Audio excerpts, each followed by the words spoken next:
I think it's really easy. I mean, you only risk your life, your personal safety, your career, your future. Honestly, the first script, I literally just watched Miss Maisel and then I outlined the story. So these idiots just bought this show. It's the exact same show. Joining us today are Swara Bhaskar and Ravi Patel. Thank you so much, both of you, for taking time out to do this with the Quint. Hey, nice to meet you.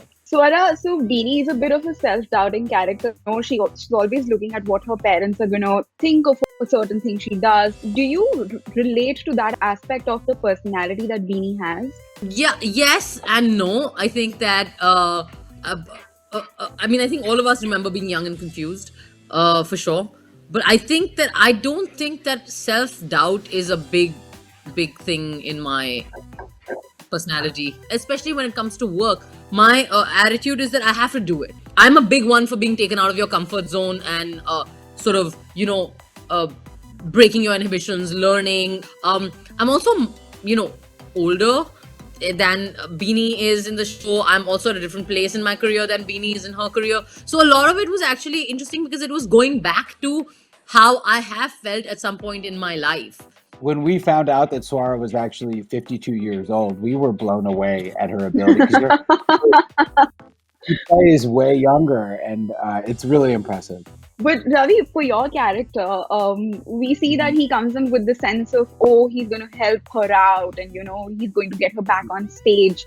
Do you think he has a bit of a savior complex? I don't think he has a savior complex. I think he has a crush.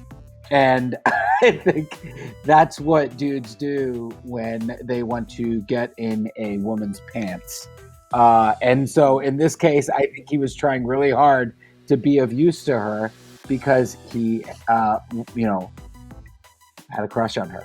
But now you've sort of lived the life of a stand-up comic. Do you think you can hold a live audience and sort of deliver a punchline? Yeah, I mean, I think that it's hard, but it's definitely doable. It's on my bucket list. I want to do a real, in my life one time I want to do a real stand up like set. She's like an incredible performer. I mean, one of the best performers I've ever worked with. Like, has her shit together. Yeah, I and I mean, mean it's that one scene where, in the wedding you're performing, it really looked like, you were in the game and you were living it up. Yeah. okay, that Yeah, one is it's my so favorite. good, That that scene. set and that whole that day, that shoot, that set, So good. and that episode is my absolute favorite. That was, I think that was the episode I was in the least. No, shut up. I want to say I'm not hitting on him. I really like his wife from everything I've heard about her. I wish them a long and happy married life. We're in love. This is a Wow. great time for us to tell everyone we are in love.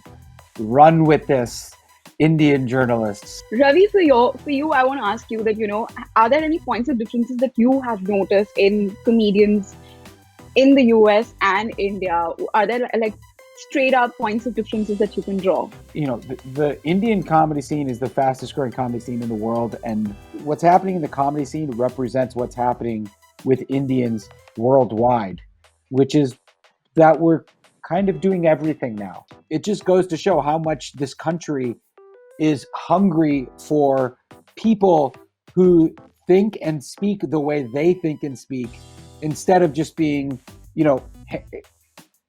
just handed, the same 3 or 4 voices over and over and over again. India is a super diverse country, and the comedy scene is finally starting to reflect that. Swara, do you agree, and do you think that it's easy being a stand-up comic in India, considering the kind of sort of sidelining that we've seen that has happened? Do you think it's easy being a stand-up comic and being able to have that platform and leverage it for jokes and the things that you want to speak about?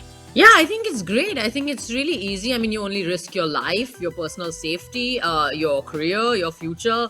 It's great. It's really easy. Look, everything Ravi is saying is absolutely right. Where he said that there's not just a democratization of fame and stardom, but also democratization of creativity, which is really what you see in the Indian comedy scene. And when I say comedy, I'm only not just talking about stand-up comedy. I'm also saying, sketches, YouTubers. I mean, it would be great if we could have all this creativity with a little respect for the concept of freedom of speech and expression, which is something that I think as a society we just do not understand.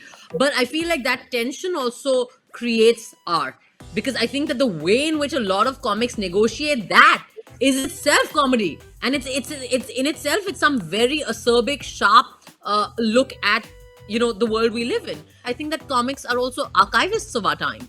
You will remember this time from the words of some of these people.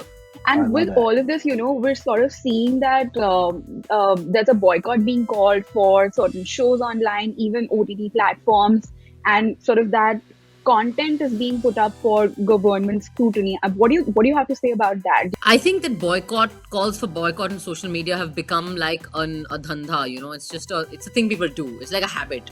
So it has no, I don't know, it has no real effect. It's completely pointless.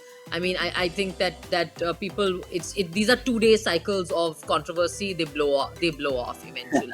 And I think that perhaps if we Yeah. gave them a little less attention, they would happen less.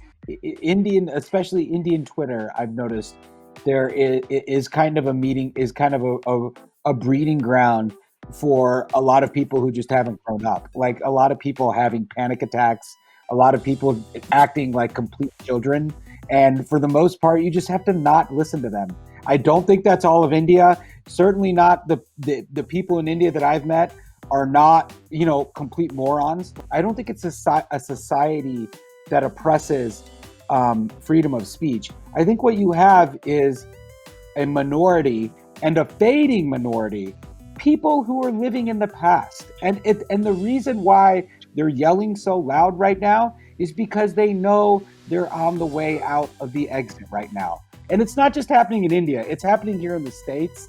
I mean, this Trump shit is Yeah. not unlike that. Like it's we have this nationalism movement that's happening internationally. I just want to say, I just hope a lot of people agree with it and sort of understand it. But talking about the show again, I want to just ask you that a lot of people are comparing it with Marvelous Mrs. Maisel, right? And I think in the audience's head, there are valid points of comparison that probably they can draw. Were there any sort of inspirations drawn from Marvelous Mrs. Maisel? Oh, I mean, absolutely. I mean, honestly, the first script, I literally just watched Miss Maisel, and then I outlined the story, and I was like, and then I called up Netflix, and I'm like, you guys, I've got a story. Do you like it? And thank God, nobody at Netflix watches Amazon, because it's like the streaming wars. So these idiots just bought this show. It's the exact same show. Did you know Tony Shalhoub is in this show? Did you know that? Oh God! Did you know that? Oh God! Why not? No, I'll answer it seriously. I'm not lying. We were actually, anytime there was anything that was even close to Miss Maisel, we were told about it and we had to change it, which we didn't know because I Yeah. had never even watched it before. Look, at the end of the day, Miss Maisel, as I understand it, is about the stand-up comedy world and a girl doing comedy. This show is actually not about the comedy world. It looks like it, but what it's really about is a woman finding her voice and finally finding the courage to do the thing that she never had the courage to do before. What is it that you look for in a script? Like there's a lot of content online, and not everything works. The characters, that sort of the treatment really has to go down well with the audiences. What are the checks and balances for you? I mean, for me, it's just one, I look for something I haven't done before, perhaps, or something I've done before and failed at, or something that I've done before and loved.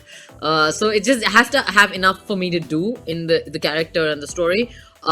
I think that I have to trust the intention of the makers, especially if it's provocative stuff, if it's risque, if it's like, whatever. And I have to just know that it's going to be presented well, it's going to be made well, and it'll be platformed properly. None of that stuff came up though when we met with you. All I remember is you insisting that there had to be some sort of kissing scene, like with me. That's all I remember you Shut up. requesting. Yeah, I was like, please let me make out I with have you. that. Yeah, that's what I remember was that, but I don't remember. All right, guys. Can I just admit I laughed more in this interview than than watching Bhag Meera. Sorry, Oh yeah. I don't know if I should.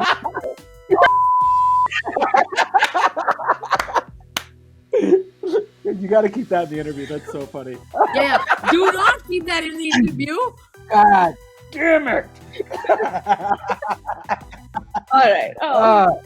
Win With some, that, lose some. with that lovely laugh from Ravi, we've come to the end of this chat. Thank you so much, guys, and I thoroughly enjoyed Bhagwini Bagh. I hope the audiences enjoy it too. Thank you so Thank you much. so much. Yeah, I appreciate it. See ya.